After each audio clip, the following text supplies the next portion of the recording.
Translation, followed by commentary by His Divine Grace Srila Prabhupada. My sisters, my mother's sisters and their husbands and other affectionate relatives must be assembled there. So, if I go, I shall be able to see them, and I shall be able to see the flapping flags and the performance of sacrifice by the great sages. For these reasons, my dear husband, I am very much anxious to go. Purport. As stated before, the tension between the father-in-law and son-in-law persisted for a considerable time. Sati, therefore, had not gone to her father's house for a long while. Thus she was very anxious to go to her father's house particularly because on that occasion her sisters and their husbands and her mother's sisters would be there. As is natural for a woman, she wanted to dress equally to her other sisters and also be accompanied by her husband. She did not, of course, want to go alone. Tatra swasrir me nanu bhartri samita matri swasri klinadhyang chamataram drakshe chirot kantha mana maharshibhir uniyamanang cha mrdadhara dhvajam. My sisters, my mother's sisters and their husbands and other affectionate relatives must be assembled there. So if I go, I shall be able to see them, and I shall be able to see the flapping flags and the performance of the sacrifice by the great sages. For these reasons, my dear husband, I am very much anxious to go. Who's speaking? To? In which context? She wanted to go to the sacrifice. Which sacrifice? All right, okay, thank you. You brought me up to date. Hare Krishna, Hare Krishna, Krishna Krishna, Hare Hare, Hare Rama, Hare Rama, Rama Rama, Hare Hare. Okay, that's it. No need of any class. Everyone chanted Hare Krishna already. Should we have a class also? I think so. The purpose of the class is to enthuse us to chant Hare Krishna and to let us know why we're chanting Hare Krishna and to give us the right mood for chanting Hare Krishna. Otherwise we can be chanting Hare Krishna and thinking of everything else in the universe except Krishna. We are reciting Srimad Bhagavatam, which is Nigama Kalpataro Galitam Phalam Shukamokha Damrita Drava Sangyatam. It is the ripened fruit of the desire tree of Vedic knowledge, which has become even sweeter by coming from the mouth of Shukdev Goswami. Therefore, Pibata Bhagavata Rasamalayam Mahoraho Rasikha Bhuvi Bhavukaha. Therefore, Vyasadeva enjoins us to go on drinking the bhakti ras, which is exuding from the mouth of Srila Shukadeva Goswami. Go on drinking that up until the point of death or the point of liberation, or just go on hearing Srimad Bhagavatam. So Srimad Bhagavatam is discussing the highest bhakti ras. And here, in this section of Srimad Bhagavatam, there is discussion of family problems. which doesn't seem to be much to do with bhakti ras. It seems to me that many people, they take to bhakti because of family problems. And then, that's a major contributing factor. The four kinds of people, pious people that come to bhakti. The first one that is mentioned is artha, which means distressed. Artha means money. So those who desire money, so artha means distressed. And family life, as we learn from Srimad Bhagavatam, is the cause of so much distress.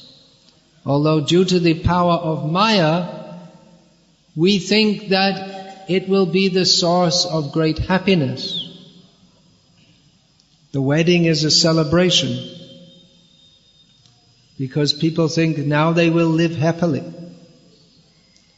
They may live happily. Happy family life means it's not as distressful as it could be.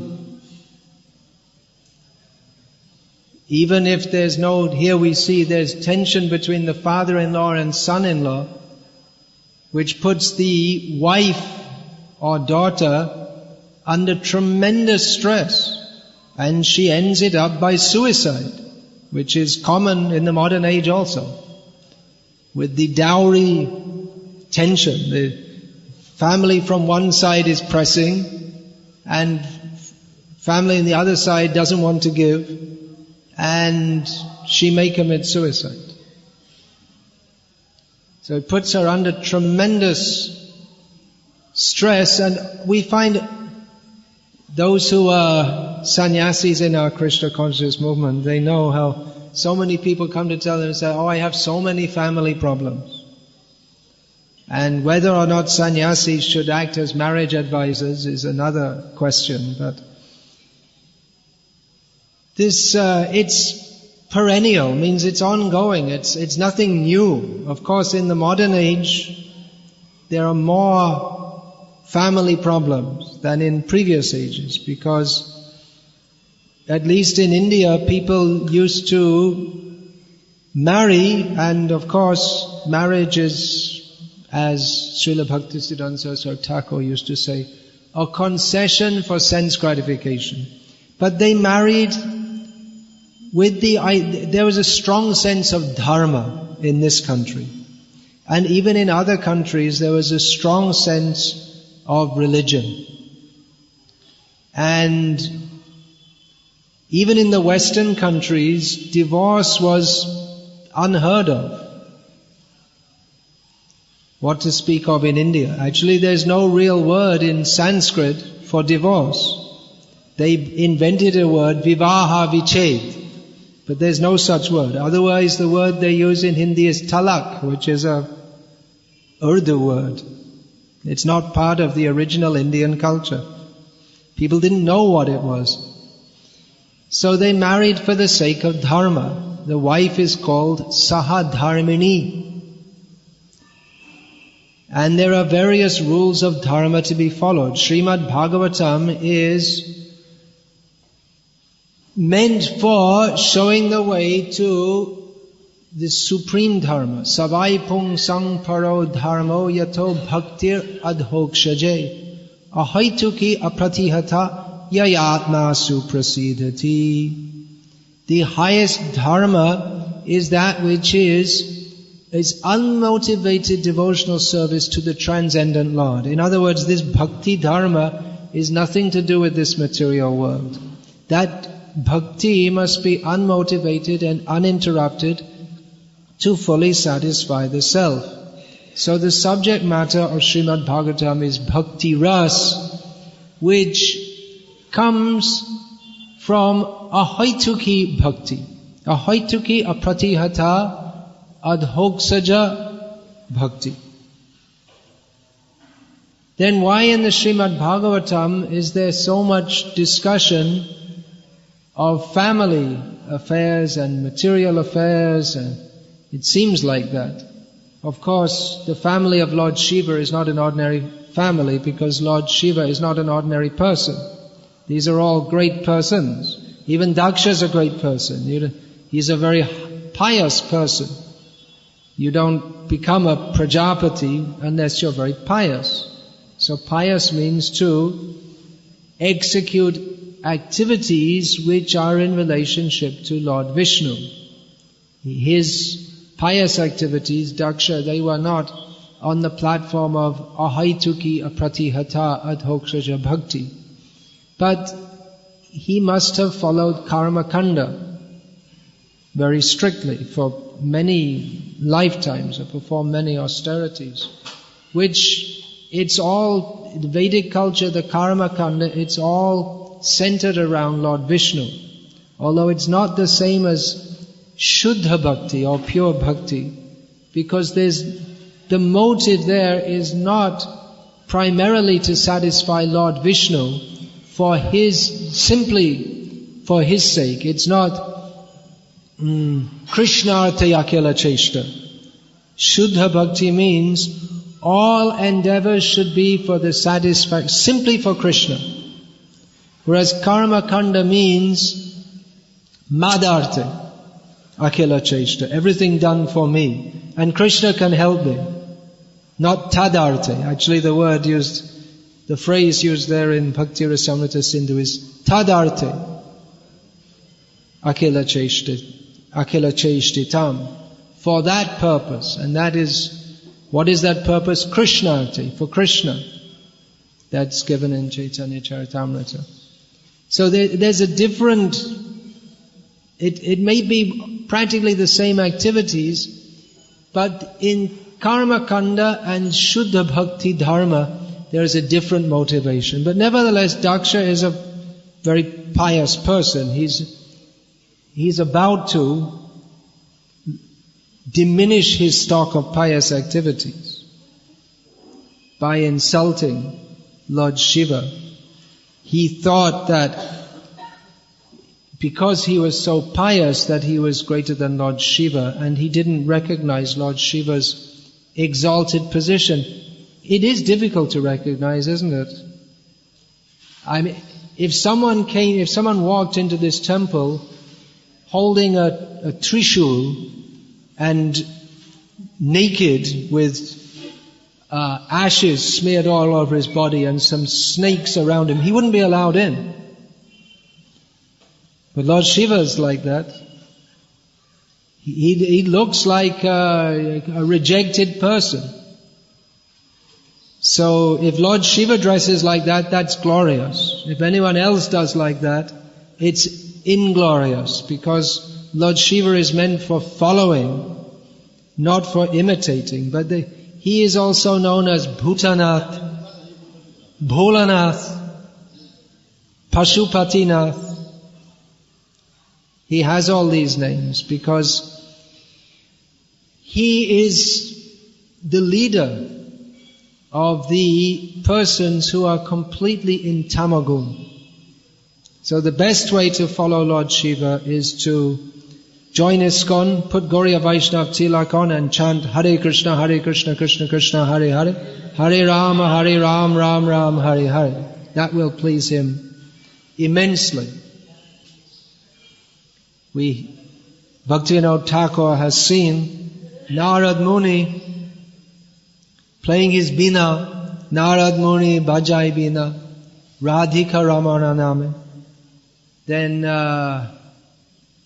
Panchabadane Shaghane Nache. In hearing that, Lord Shiva with his 5 heads is dancing very happily. So he's also very happy to join this Sankirtan movement. But from external appearances, Lord Shiva, he's not very easy to understand. All the great personalities. Krishna, he's also not easy to understand. He's not easy to understand anyone. They have this science of psychology and they try to understand why people are working in different ways and acting in different ways. It's not easy to understand anyone. What to speak of great personalities. So Daksha, he misunderstood. Sati, she didn't misunderstand.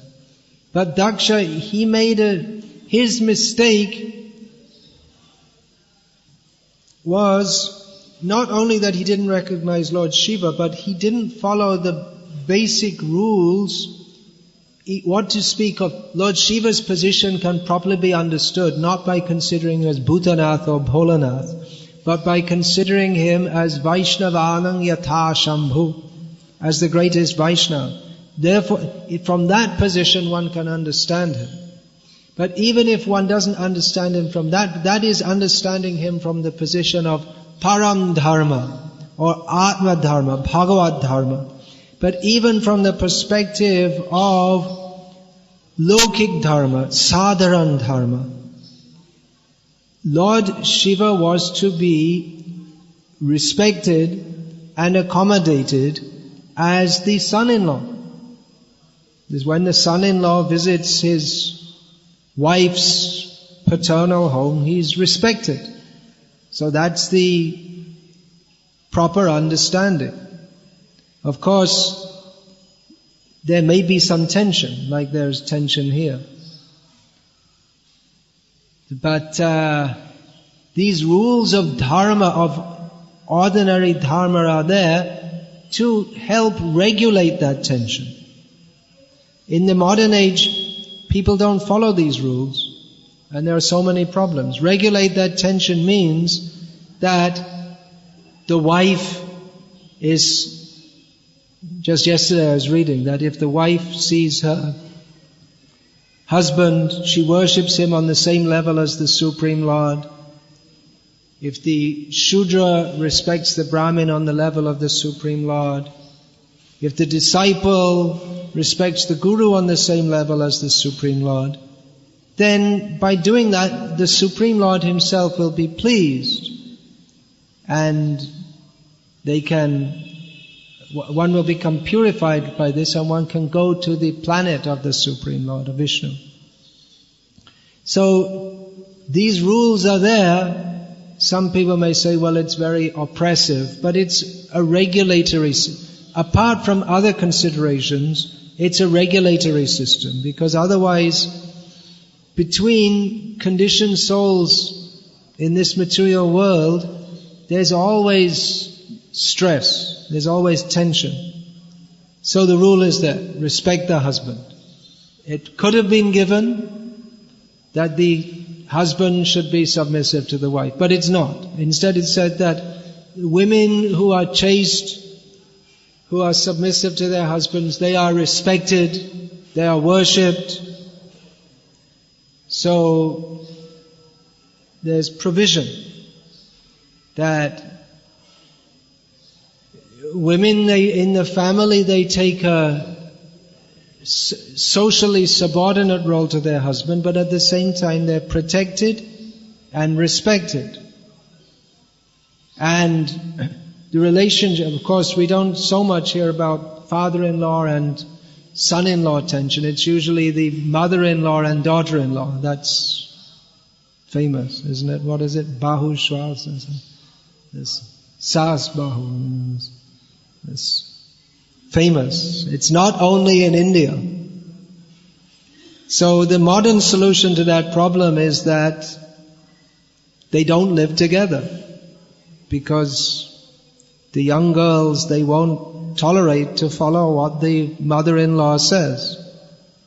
But the result of that is that their own children in the next generation, they also won't want to follow, and then what you find in the Western countries is mostly all the old women, because they usually live longer than the men, they end up in a home for old people waiting to die, with no one to love them, no one to look after them.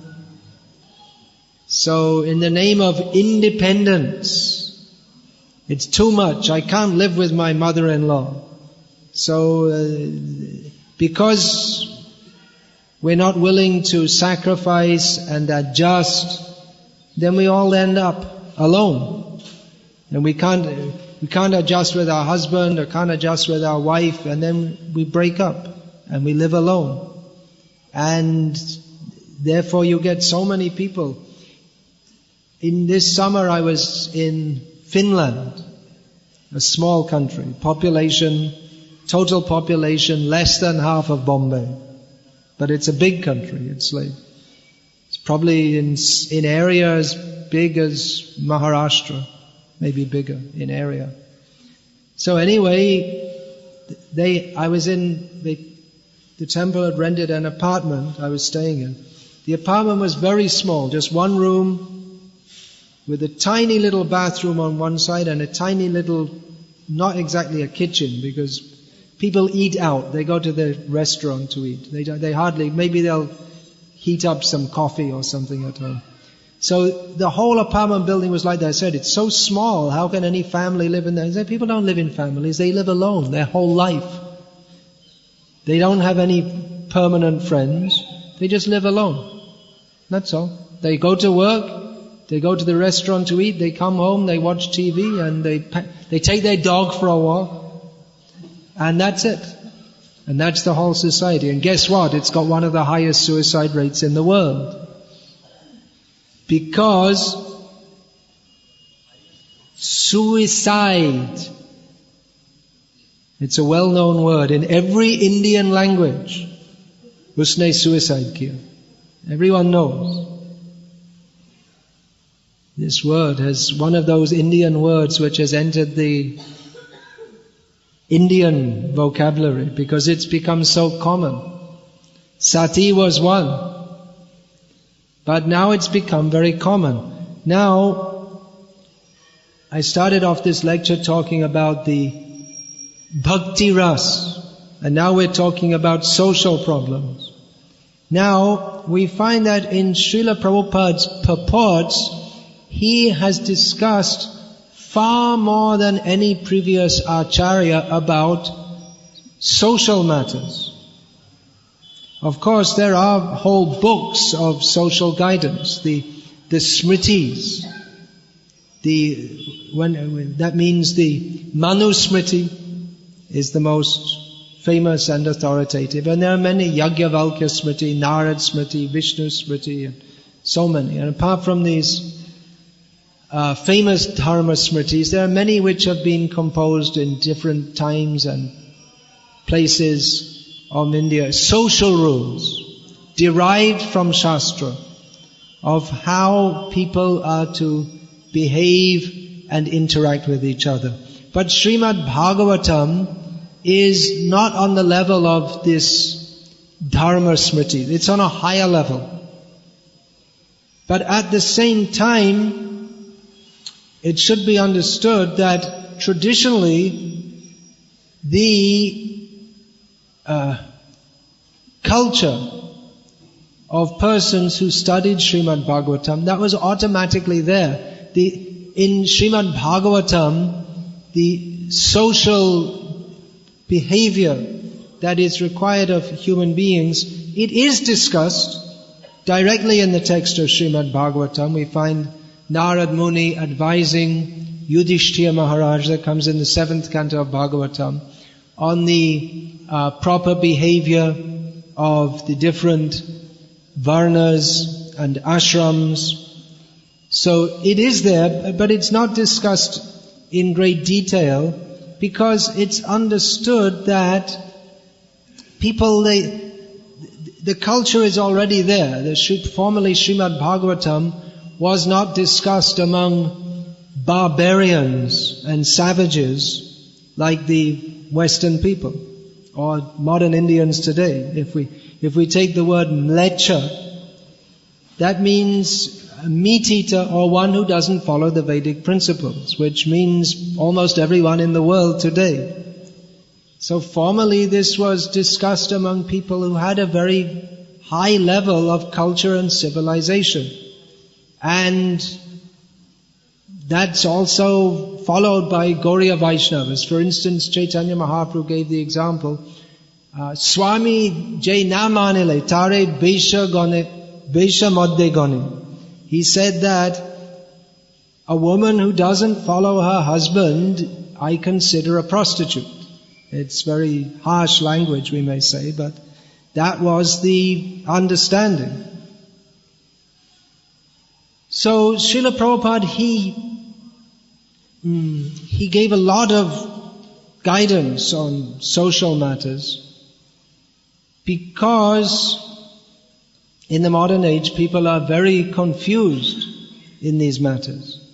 And there's a lot of propaganda that the traditional way of life was wrong. Now, we find all over the world, and it's become very prominent in India now, that there's an idea being propagated that the whole history of the human race is one of men oppressing women, and women should have equal rights in all respects to do everything that men can do. But Srila Prabhupada pointed out that this is the cause. He actually said that the cause of all social problems are that women are not submissive to men, which didn't make Srila Prabhupada very popular among the people at the time. And nowadays, if you said that, you'd probably be arrested. It'd probably be a crime. In some countries, in many countries now, it's illegal to even speak anything, to say there's anything wrong, to even say that there's anything wrong with homosexuality. If you even say that, you can be arrested. Whereas 100 years ago, if you said there was anything right with homosexuality, you could be arrested. So you see how it's turned around? The same thing which was considered wrong to promote homosexuality, you would be thrown in prison for that. There's a famous case, a famous Irish author, it's famous in the Western world, famous Irish author. He was imprisoned near to London for saying that, yes, I'm a homosexual. And nowadays, if you speak against it, then it's a crime, which actually Prabhupada's books are illegal. And they're also illegal because they speak in favor of sati.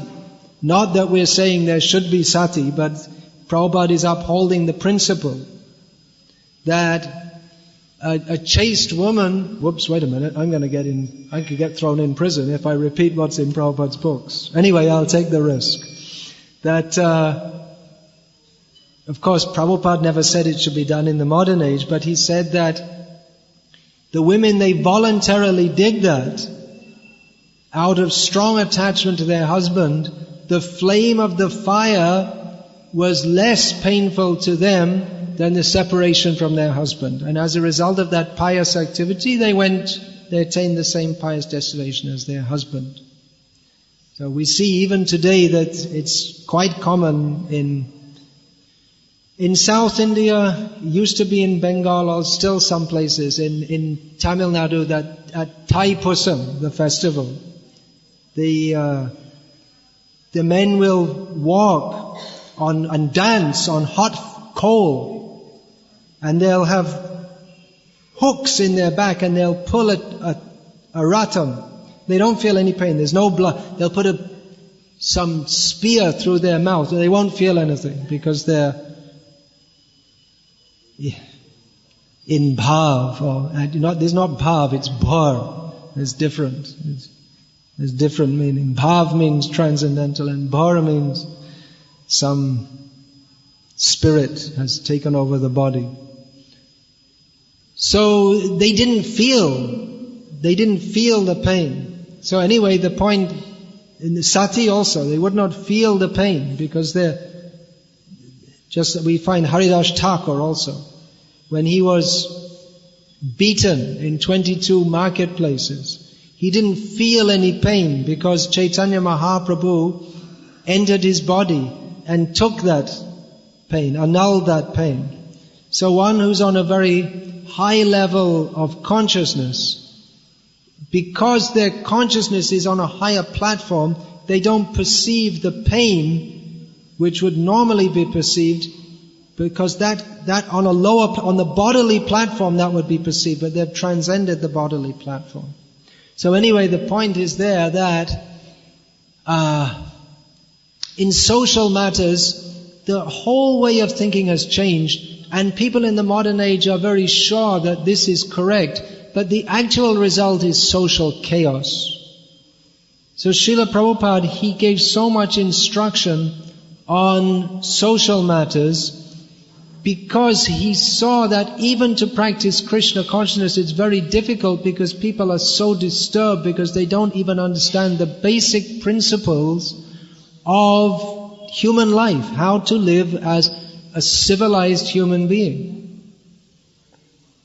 It's very difficult to prosecute Krishna consciousness if we are simultaneously, it's not possible, if we're cultivating karma, krodhas, tata, lobhas, tasmat, etang, trayang, tyajet.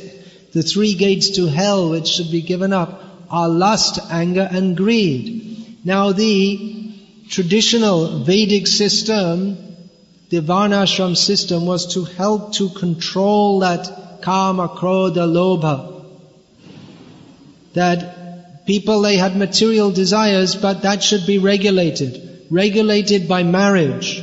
And desire for wealth, fame, all this should be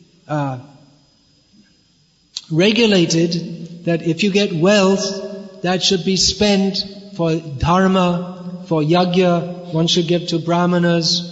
One can have children, but the children, they should be trained in the principles of dharma. They should be given names like Keshav, Narayana, Padmanabha. So there's touch. All the time there'll be a touch with the spiritual. But in the modern age, the whole idea of society is, let us enjoy. And so marriage is simply how we can enjoy. Let me find beautiful girl, or the girl thinks, let me find a wealthy boy and we'll enjoy. But it doesn't work. Because in family life, by the nature of this material world, there are always problems. Now we see here, Shiva, Daksha, these are very great personalities. But it's the same kind of problem. It's just like they have movies or soap operas, and the plot is the same all the time, because it is the same all the time in the material world also. It doesn't vary that much. Just the time, the place, the circumstance, the people changes a little bit, but it's the same thing. There's tension between husband and wife, parents and children, because again, from the beginning, in the modern age, children are trained. They get their training from the TV. Parents don't even think to train their children in anything nowadays. They have no idea what it means to train their children. So the children, they learn from the TV. Oh, you buy this, buy that, and these shopping malls are set up like Big Bazaar is set up as an imitation. Or just here you have, what is it, Shoppers Stop, just round the corner. Huge thing came up. So these are imitation of in the Western countries. They have these big shopping malls which are designed so that if you go, you might just be going to buy 1 kilo of potatoes. How much is a kilo of potatoes these days? 15 rupees? Huh? 5 rupees? Anyone have any idea? Who's shopping these days? 15 rupees, good guess. I didn't do shopping for a long time myself. That's in Bombay, Juhu. So you go in to spend 15 and you come out with spending 150 rupees. Because there are so many things, oh that looks nice, let me buy this. And especially if your children come. Because it's set up in such a way that just where you go to pay the money, they'll have the sweets and I want that. Oh, I want that.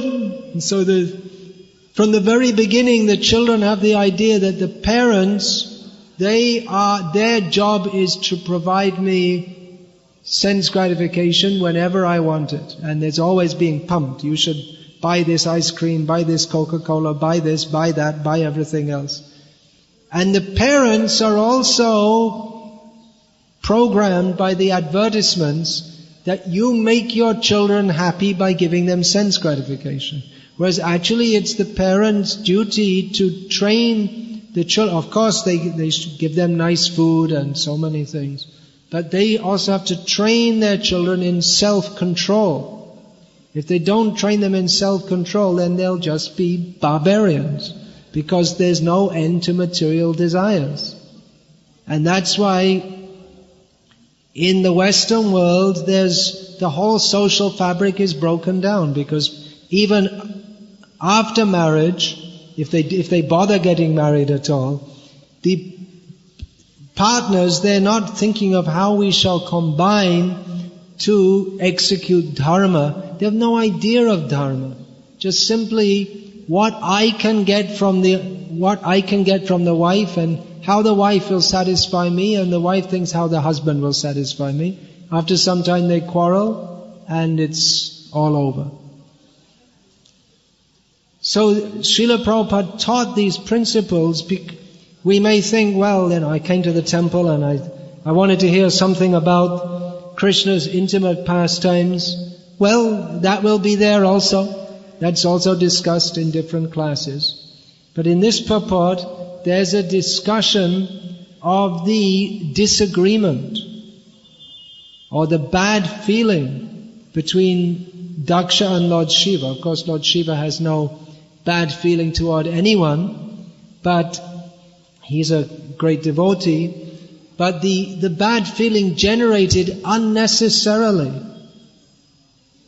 on the part of Daksha towards Lord Shiva, simply enviousness. And it caused a great disaster, which caused, even if he was thinking about his own good name became very much diminished by his daughter committing the terrible act of suicide in the very sacrifice, in the sacrificial arena, which was arranged for all auspiciousness. So, why is that? Why should these things be discussed? Because they also need to be discussed. Because if we think we can live according to the ideas which are being propagated in the modern age and be Krishna conscious at the same time, it's going to be very difficult, because the whole mood of the modern age is promoting grossly and subtly that one should enjoy sense gratification to the fullest extent. Live life now. What does it matter about others? There's no sense of self-sacrifice or duty, let alone how we can sacrifice our lives in service to the Supreme Lord Krishna. And even bhakti is often taken up with the idea that what I will get in benefit for that. Mostly people take to bhakti thinking, what can I get? What will I get from it? Or now there was just Durga Puja. Is that celebrated grandly in Bombay? It's not so big here.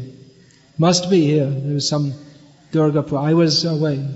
So there are some Durga Puja pandals. In Calcutta is the major place. Actually, up until 250 years ago, even in Bengal, this Durga Puja wasn't celebrated in this. It wasn't a public festival. It was a home festival.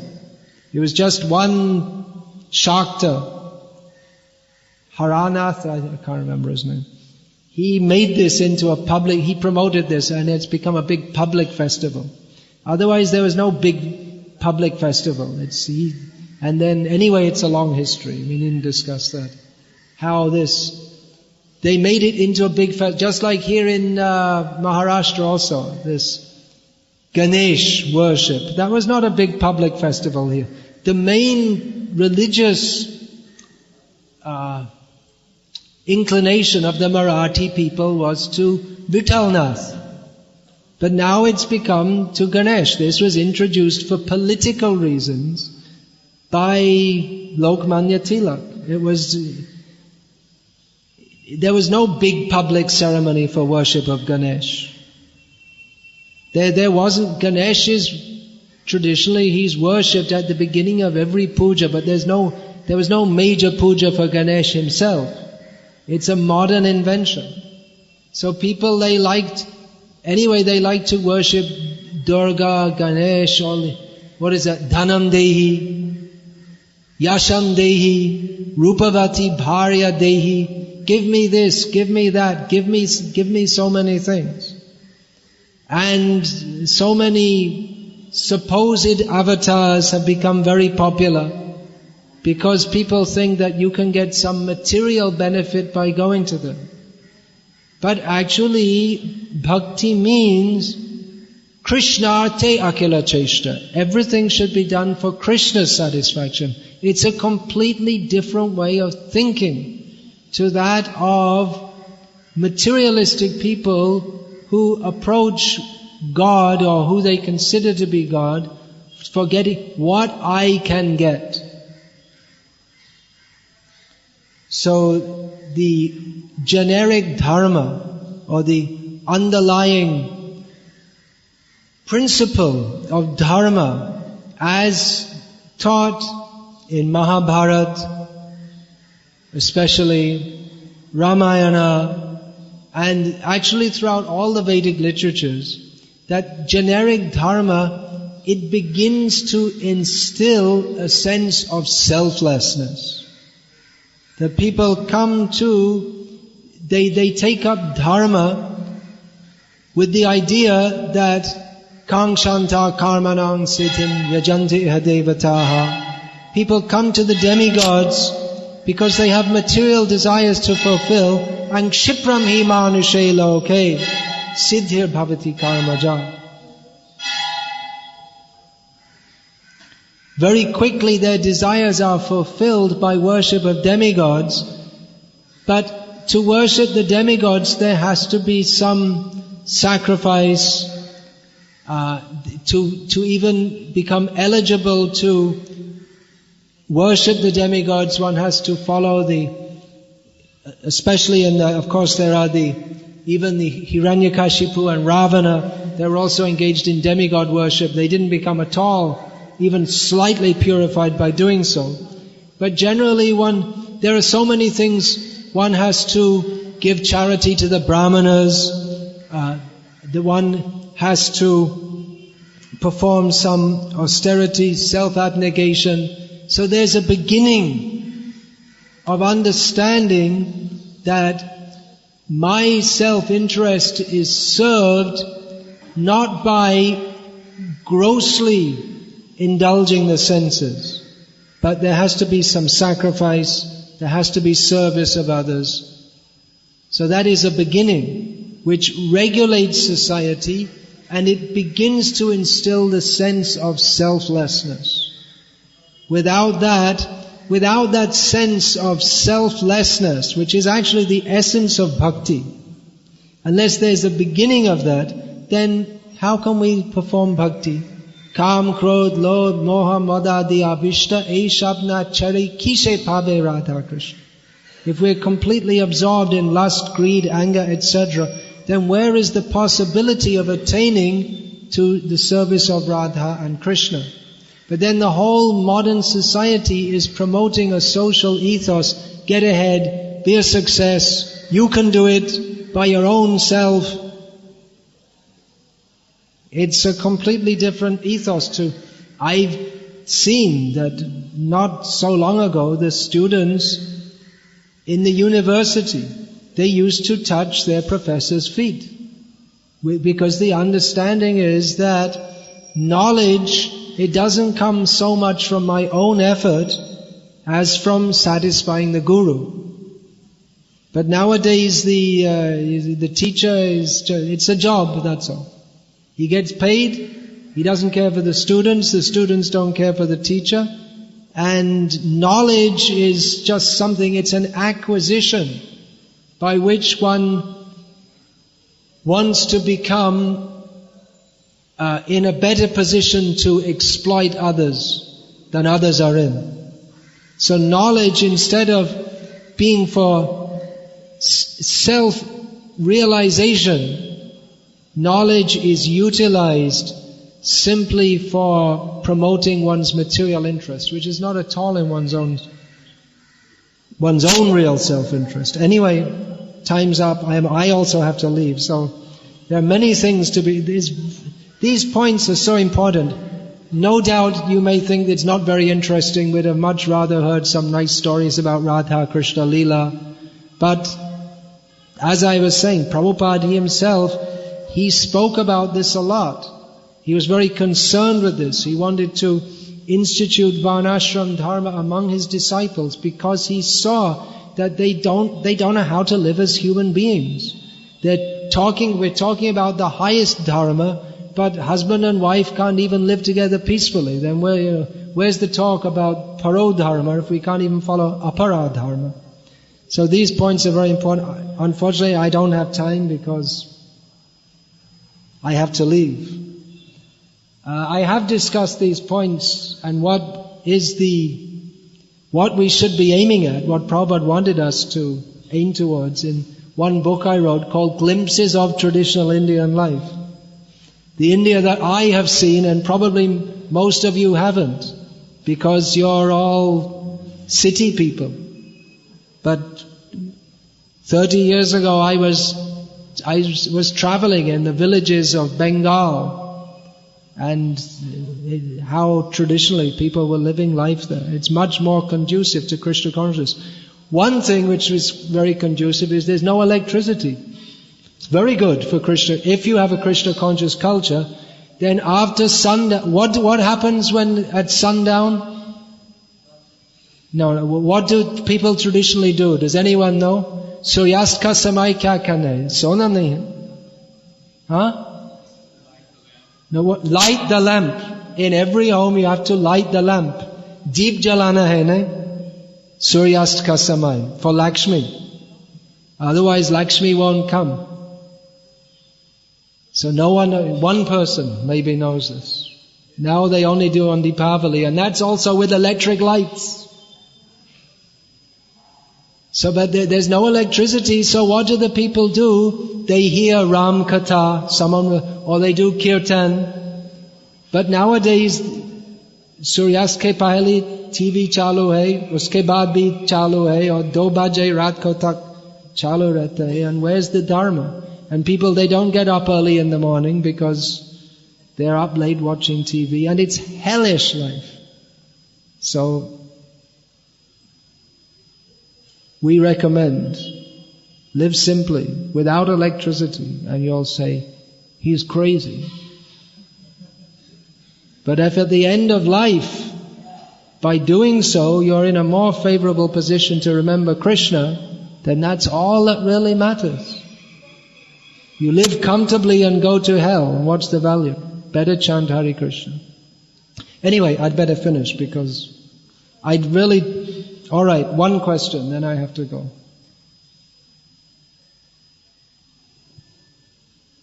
I'm looking at my watch.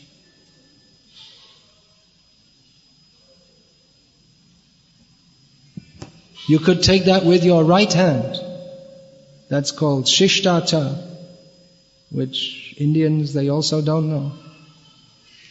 It's insulting to take with the left hand. Yeah. Hare Krishna Maharaj. Hare Krishna. Maharaj, very nice class. As you were describing... If it's a very nice class, I'm afraid. If people say it's very nice, that means they enjoy. If you benefited from it, I hope. If you think it's nice just because you got some nice feeling out of it, that's not enough. It's really nice if you can implement in your life. Maharaj, like you were saying that Prabhupada wanted this Varnashram Dharma to be implemented very much. And you suggested at the end that it would be better that if you don't use electricity. Not in Bombay you should use it. Here, in the preaching centers in the city. But Srila Prabhupada recommended that most of his disciples live on the land. live simply and chant Hare Krishna. Some devotees, taking suggestion from me, are establishing a center in South India with no electricity. They build their houses themselves from mud. It can be done. And what do after sundown? They all join the kirtan, because what else are you going to do? You don't have to have electricity. It's not required. Yeah, then what's the question? So I heard that ISKCON devotees tried out this implementation of Varnashram Dharma, like say in farm communities, etc. But it is a failure so far, I heard like that. Yeah, So, Prabhupada, what he said, it's a failure, it doesn't work, Prabhupada was wrong, and so give it up. Is that correct? I didn't get you, Maharaj. Yeah, that's the idea. Some people say that. Well, we tried doing farm communities and it didn't work, so Prabhupada, his suggestion was wrong, so we'll give it up. So I don't agree with that. We didn't get the formula right, that doesn't mean that we shouldn't try again. Every day we're chanting Hare Krishna, we're not seeing Krishna directly. Does that mean we should stop trying? We should have faith in the order of the Guru. Otherwise, what's the meaning?